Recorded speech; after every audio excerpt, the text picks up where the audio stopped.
Good afternoon, everyone. I'm Tanya Furr, the MLA for Calgary-Pagand and the Associate Minister of Red Tape Reduction.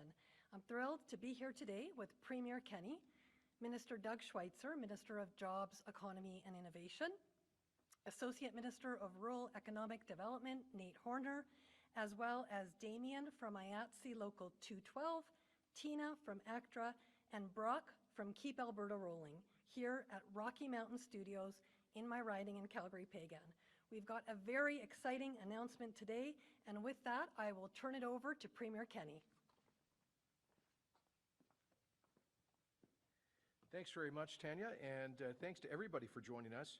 Good to see you, Jay, joining us virtually from Los Angeles for a very exciting announcement. I'm here today with Ministers Schweitzer, Horner, and Furr, in addition to representatives of Alberta's booming film industry, to announce an exciting, record-setting production filming right here in Alberta. It is perhaps the best example of the record year that the film industry is having thanks to Alberta's recovery plan. But before I get into that, I want to acknowledge the state-of-the-art facility that's hosting us here today. It's my second time here in a couple of weeks, actually. The brand new Rocky Mountain Studios, which opened earlier this year, with hundreds of thousands of square feet of studio space that's helping secure Alberta's place as a premier destination for film production. Earlier this month, Alberta was the only Canadian destination to be named among the top 50 movie destinations of the world. And it's easy to see why. Alberta's natural landscape is unrivaled. From rolling foothills to endless prairies, to thick woodlands, to majestic mountain landscapes and vistas, Alberta offers a canvas on which great and beautiful stories can be told. Along with our stunning natural beauty, we've got world-class big cities and lively, charming, smaller communities right across the province, offering filmmakers a big range of production opportunities. As part of Alberta's recovery plan, we're making the most of these major competitive advantages in order to further diversify our economy and create jobs. First, we implemented our platform commitment to create a film and television tax credit. We also eliminated the per-production cap on film projects. Previously, productions had to be $10 million or less to qualify for the previous grant, but now productions of every size and scale can qualify, and that has helped to land some major projects that are game changers for film and television in this province. We wanted to send a message to the HBOs, the Disneys, Universals, and MGMs of the world that Alberta is open for business and keen to land their productions, and that we are going big. Because of these changes, Alberta's film industry is having a truly breakthrough year. Just this week, fans were introduced to the trailer for Ghostbusters Afterlife, filmed just a few hours away in Nate's neck of the woods in Drumheller. And they told me when I was visiting there that they had 90% hotel occupancy, thanks in part to that production. In June, MGM started filming their new series called Billy the Kid in Calgary and around the province, as well as in Drum. In May, the 5th film installment of the Predator series, under the working title Skills, also began filming in Alberta. A reboot of Jim Henson's Fraggle Rock is shooting at the Calgary Film Centre. CBS chose Calgary to shoot its new series Guilty Party, starring Kate Beckinsale. And Paramount has also come to town to film Joe Pickett, a series based on the best-selling novels by C.J. Box. These large-scale productions from some of the entertainment industry's most prestigious studios have been a huge boost to Alberta's economic recovery. But none more so than HBO's The Last of Us, a brand new, highly anticipated series based on a massively popular video game of the same name. The Last of Us will be the single largest television series production in Canadian history, and it's happening right now in our own backyard. When I met Jay Rowe, who's joining us here, HBO's Senior Vice President for Production this past January, to try to persuade HBO to choose Alberta, he told me that he'd been blown away by the welcome that he and HBO received here, and that it frankly reminded him of the welcome he got in Northern Ireland when scouting for a small production called Game of Thrones about a decade ago. And The Last of Us is now being called by many in the industry the next Game of Thrones in terms of its scale, budget, and ambition. This is obviously great news for Alberta, and you'll be able to hear directly from HBO in a second that without the steps we've taken as part of the recovery plan, they would not have been able to bring this epic production to Alberta. All told, since Alberta launched the Film and Television Tax Credit in 2020, we've welcomed 50 new productions to Alberta, creating 9,000 jobs and bringing nearly $1 billion in new investment to the province, $955 million to be precise. This is a true Alberta success story, a billion-dollar industry springing up around us right in front of our eyes. These productions are filling hotel rooms all over Alberta with workers who are patronizing restaurants and other services.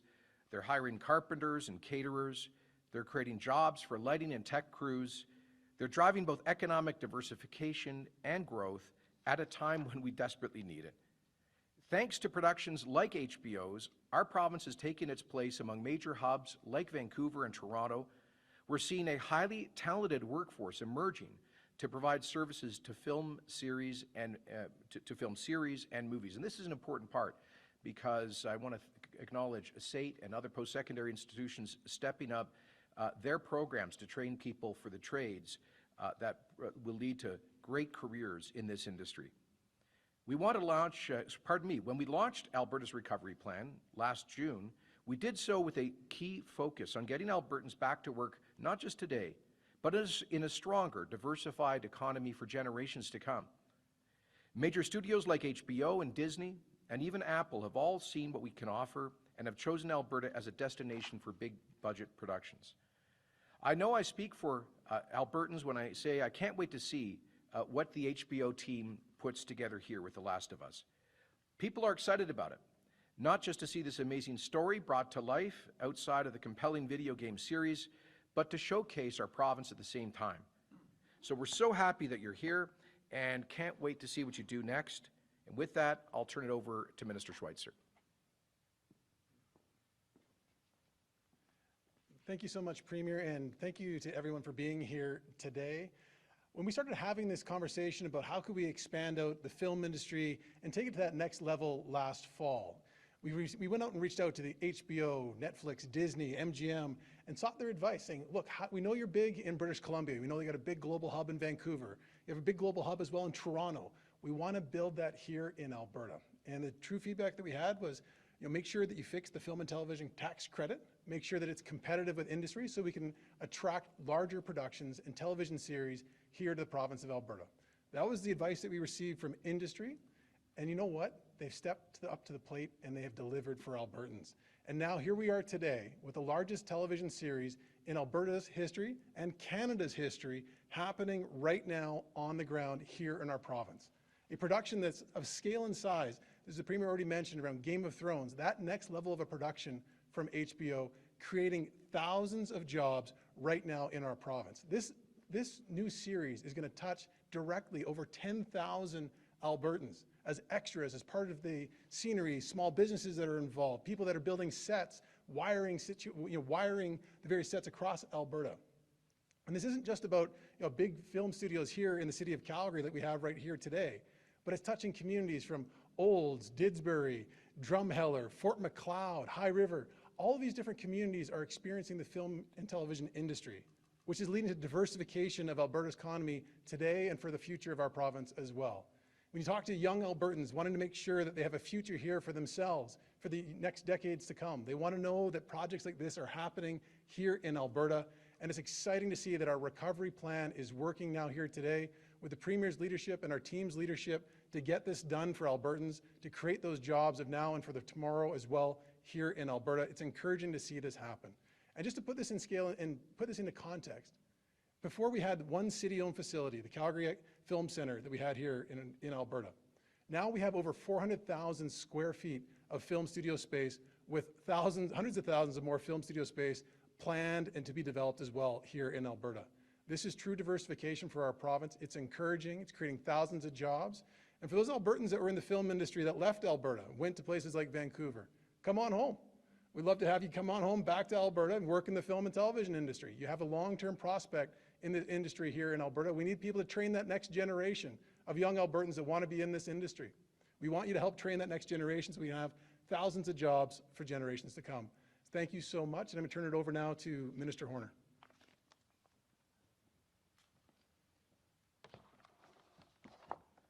Thank you, Minister Schweitzer. As the Associate Minister of Rural Economic Development, I have the great honor of sharing the amazing work happening in rural communities throughout the province. And there are so many things we can be proud of. Just the other day, I was touring a brand new greenhouse, which, when completed, will be the largest one in Canada and will provide Alberta families with high-quality, locally grown food. We also have private industry working with our government to expand access to internet, creating new opportunities and economic growth for rural communities. Which leads me to why we are all here today. The rapid expansion of the film industry in Alberta is directly impacting rural communities throughout the province and is another thing we should all be very proud of. Recently, Alberta was named one of the top 50 most beautiful movie locations in the world and is the only Canadian province to make that list. With our stunning mountains, far-stretching farmers' fields, and history-filled small towns, it's no wonder we made the list. And this is just one of the many reasons that our province is becoming a hotspot for major productions. When combined with our film and television tax credit, Alberta's film industry is on the path to success. We've already seen huge productions like HBO's The Last of Us choosing Alberta as the home for their projects. One of the best things about projects like these is that they're hiring Albertans and supporting local businesses in the trades, services, and hospitality industries. And I can tell you, I know some of these people, and they've been unemployed or underemployed for some time, and they're so very grateful and excited for this new opportunity. Today's update on the film and television tax credit represents a huge opportunity for our province and shows that our plan is working. Alberta's rural communities, with their get-her-done attitude, are prepared to meet the growing demand to film across our province. Albertans are welcoming, innovative, and have an unmatched work ethic, which makes our province the best place in the world to both live and do business. In saying that, I'm confident that today's announcement is just the start and that high-profile projects will continue to choose our province, and it's important that they do. Alberta's economic recovery needs to be felt in every corner of our province, and industries like this are how we'll get it done. The film industry is a driving force in Alberta's economic recovery, and I look forward to seeing the industry grow and the positive impacts it will have on communities across rural Alberta. I would now like to direct your attention to the screen for a video greeting from Jay Roy with HBO. From breathtaking landscapes to a growing and skilled workforce, Alberta has a lot to offer the global production community. Today, all of us at HBO and the cast and crew of The Last of Us want to personally thank Premier Kenney and Minister Schweitzer for the new enhanced film and television tax credit in Alberta. Without their vision, leadership, and stewardship, we would not have been able to bring this epic new series from HBO to Alberta. We look forward to working together to make this a wonderful worldwide success for all of us. Thank you. Thank you, Minister Horner, and thank you, Jay Roy. With that, I'd like to invite Damien Petty, President of IATSE, to the podium. Thank you. Today's announcement is a success story indeed. Alberta's film and television tax credit is a game changer in terms of production volumes. It has created thousands of well-paying jobs and numerous business opportunities. High-profile projects such as The Last of Us are a major driver of jobs, Alberta businesses, and training programs. Projects like this benefit numerous industries ranging from fabric suppliers to the hospitality industry. I can tell you firsthand that students from University of Lethbridge, Red Deer College, SAIT, Olds College, University of Calgary are getting well-paying careers in this industry. I expect that trend to grow. Alberta's spectacular landscapes are being shared globally, elevating our economic standing in the global marketplace. Alberta is the star of these productions, and that will drive commerce in our province. Thank you. Thanks, Damien. And next, I'd like to invite up Brock Skredding with Keep Alberta Rolling. Yeah, when I think of HBO, I think of quality. And The Last of Us has long been touted as one of the most cinematic video game series ever created. So that's a perfect marriage with Alberta's cinematic landscapes, our light and our picturesque small towns. We're just very grateful to have this production in the province, developing the industry, hiring thousands of Albertans and putting them to work, and using that as a great way to market communities throughout Alberta, like the ones mentioned by the minister. So thank you. We're very excited about the Alberta Film and Television Tax Credit. Thank you. Thank you, Brock. And finally, I'd like to invite up Mike Dunphy from Teamsters Local 362. The changes to the Alberta Film Tax Credit can only be seen as a success story. Not only are we creating good paying, high quality jobs, but we're also boosting the economy when we need it the most. No matter what the business is, gas station, lumber yard, coffee shop, movie money is being spent here in Alberta. Thank you. Thanks so much, Mike. And with that, we'll turn it over to the media for question and answers. Perfect. So if there's any questions in the room, there's just a media mic just behind the cameras here. And not seeing anyone there, we will go to the phones first. Operator, can you please put through our first caller? First question is Licia Corbella with Post Media. Go ahead, Licia. Oh, thanks. Good afternoon, Premier. This question isn't about the film credits, but I will have one after this. So the first question has to do with there seems to be a lot of anger and concern directed towards your government regarding the recent announcement by Dr. Dina Hinshaw regarding the loosening of most COVID-19 restrictions. And so I'm just wondering, do you understand that concern, and was this a direction that you asked Dr. Hinshaw to pursue? The answer is yes, I understand the concern, and no, it's not a direction I asked her to pursue. Obviously, there's been a lot of emotion in the COVID debate from the beginning, and that's entirely understandable. People have been understandably anxious about both the disease itself and the damaging effect of restrictions. With respect to the announcement made by Dr. Hinshaw last week, this is something that she and her team in the public health branch of the Department of Health, all of them professional members of the Permanent Public Service, developed over some time, presented it to our COVID Cabinet Committee, I believe on July the 8th, and we accepted without modification the proposal that came forward from the Chief Medical Officer of Health, which is based on science and data, particularly on the powerful science and data behind the protective effect of the vaccines, which has, as she says, dramatically changed the context of COVID-19. So to quote Dr. Hinshaw herself, she said, quote, I care deeply about the health of all Albertans. This means I have to constantly consider not just COVID-19, but all of the other threats to people's health. The majority of our public health resources have been directed to the COVID-19 response, as has been necessary. That has come at the cost of not fully working on other threats, like, for example, opioid deaths.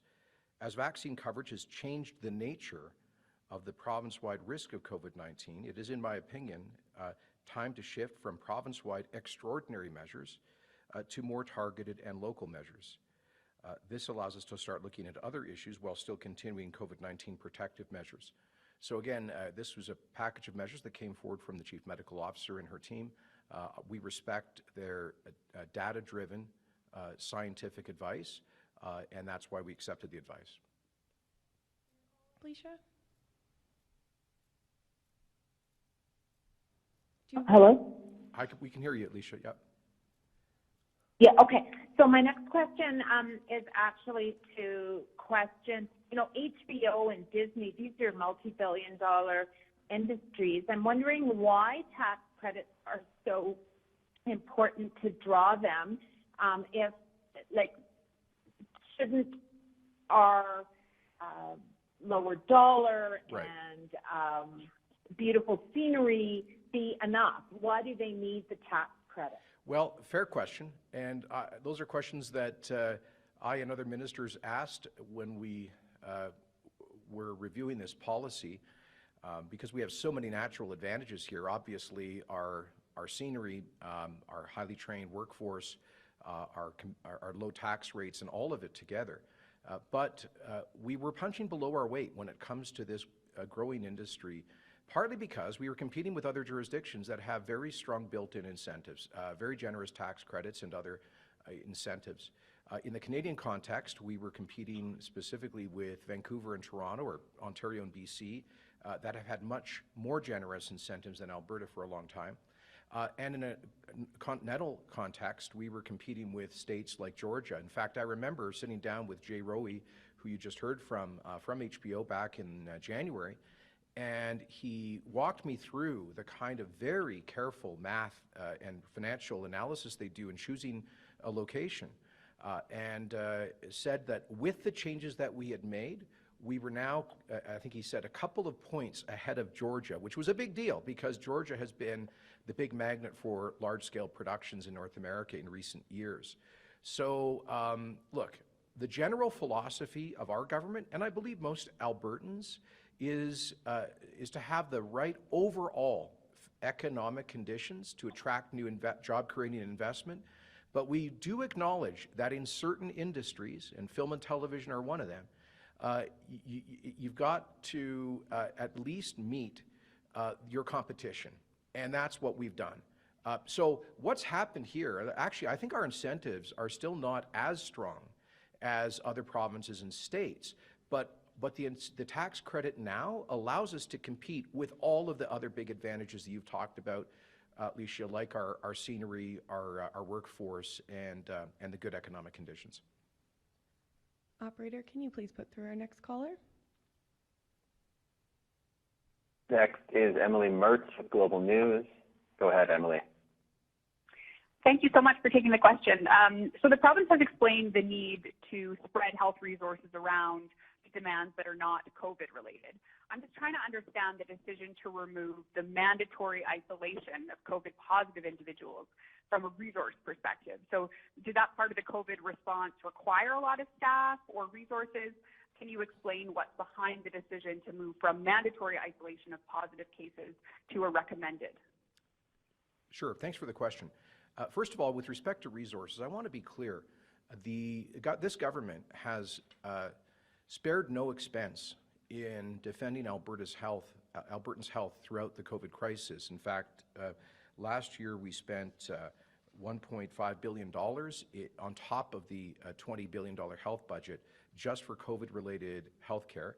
And we've added another $1.25 billion for our COVID health contingency in this year's budget. So that's $2.75 billion, approaching $3 billion of COVID-related health spending alone. And if additional spending was necessary, we would be there to provide that money.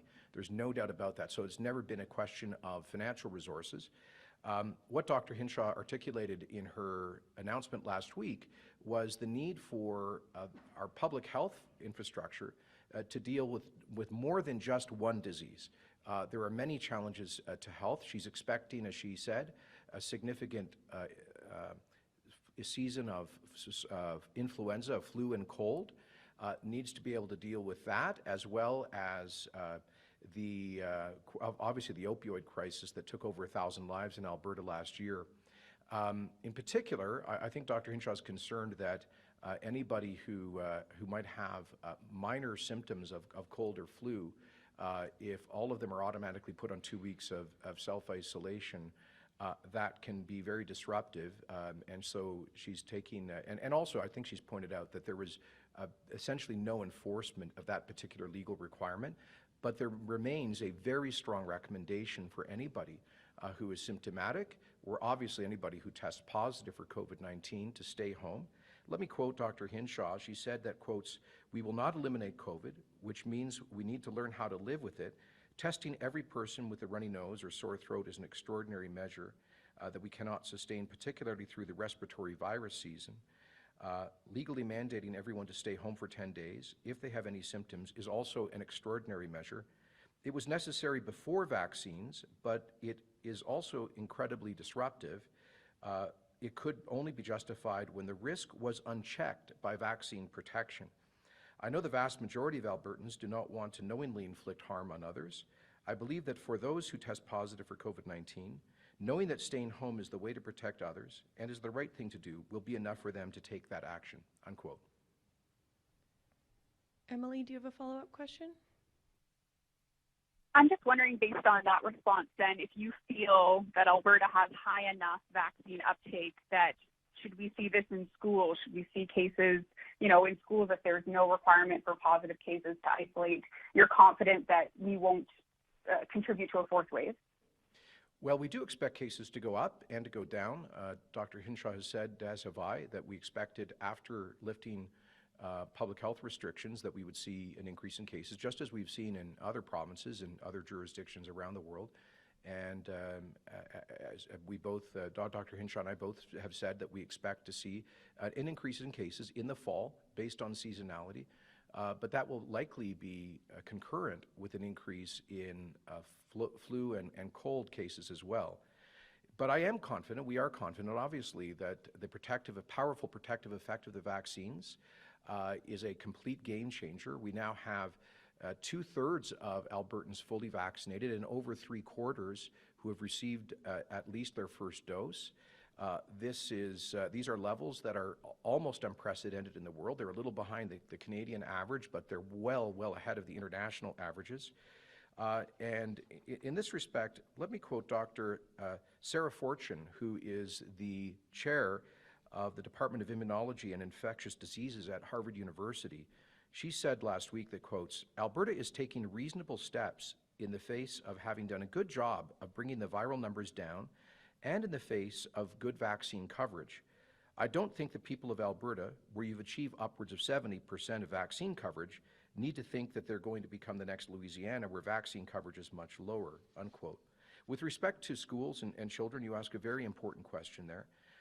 And it's important to highlight that the risks for children posed by COVID-19 are extremely low. They are lower than for the typical annual flu. As Dr. Hinshaw pointed out, for kids, we saw more children hospitalized in intensive care over the 7-month flu season of 2019-2020 than we have through the 17 months of COVID-19. She also points out that kids aged 5 to 14, had a 140 times greater risk of an emergency department visit for a sports-related injury in 2019 than their risk of COVID-related hospital admission since March of 2020. So we don't talk about shutting down kids' sports because unfortunately some kids get injured and have to go to the emergency ward. A tiny fraction of that number end up having to visit a hospital with COVID-19. I think it's also important, there's been some, I think, let me just be charitable and say inaccurate information that has about the impact of COVID on kids. It's important to recall that in Alberta, over the 17 months of the disease here, we have not recorded a single COVID-related death for any Albertan under the age of 20. And the vaccine coverage just reduces the chances of children becoming sick or experiencing severe symptoms radically from where we were 6 and 12 months ago. Can you please put through our next caller?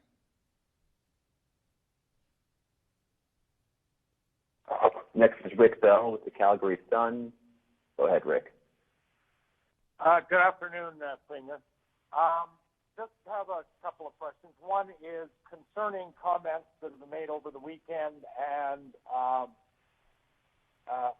in the latter part of last week when the mayor said he was freaked out, quote unquote, after the announcement by Dr. Hinshaw and other councillors, including somebody running for mayor, Councillor Jody Gondek, has made certain, comments probably even more so than the mayor, and even wanting to hold an emergency meeting to reinstate the city's mask mandate because of what's happened. So how do you react to all that? You answered Lydia's question about how you understood there was some anger, but what do you say to the mayor who is freaking out and a councillor or more than one councillor who is also expressing grave concern? Well, I think it's regrettable that we've seen comments attacking the expertise of our brilliant Chief Medical Officer of Health. I do recall a time not that long ago when the same mayor wore a T-shirt saying, "What would Hinshaw do?" Well, what she would do is the policy of the government of Alberta.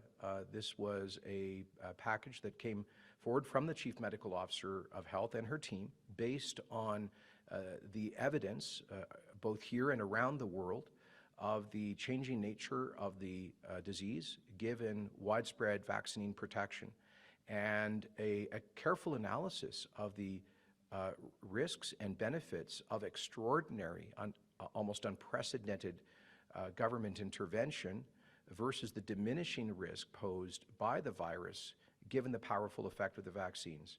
So I guess I would say that this is a government that respects the advice of our scientific experts, of our Chief Medical Officer of Health, that is following that advice, knowing that that advice is based on hard data and science.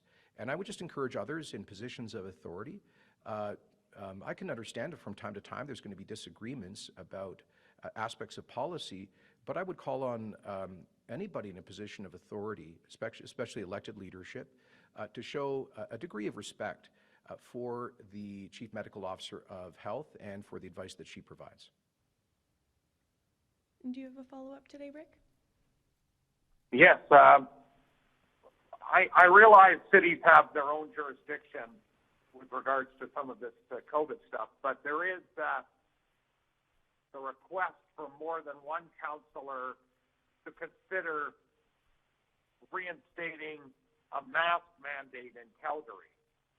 I realize that they're allowed to do this, I gather, but what are your thoughts on the necessity for a mask mandate? Well, in fact, sir, well, I'll tell you what the views of the Chief Medical Officer are, and as endorsed by the government, and that is to lift the mask mandate for ride shares, transit, and taxis in mid-August when we reach to the next stage. That's the advice that we have received based on the widespread protection of the vaccines. And I would encourage municipal councillors to respect the expert advice of the Chief Medical Officer. I don't know how a city councillor believes that they have a greater insight into the public health challenge than the Chief Medical Officer of Health and the Public Health Division of the Government of Alberta, who is responsible for this work. So I think we should focus on the science and not allow these issues to be politicized. I would point out, Rick, that the same councillor is somebody who didn't want to lift the mask mandate in Calgary whatsoever, and was ultimately defeated. So I know that there are some people who, look, I respect if there are individuals who feel that in certain contexts it makes sense for them to wear masks, that's fine. I respect their choice. And we do call upon people certainly to mask themselves if they are in a high-risk context, like a continuing care facility or a hospital, obviously. But the advice of our public health experts is that outside of those contexts, masking is no longer a necessary, or rather, it's no longer a necessary public health intervention. And look, the science is very clear. We have one of the highest levels of vaccination in the world. And let me just drill down on that a little bit, because it seems to get lost in all of the political noise.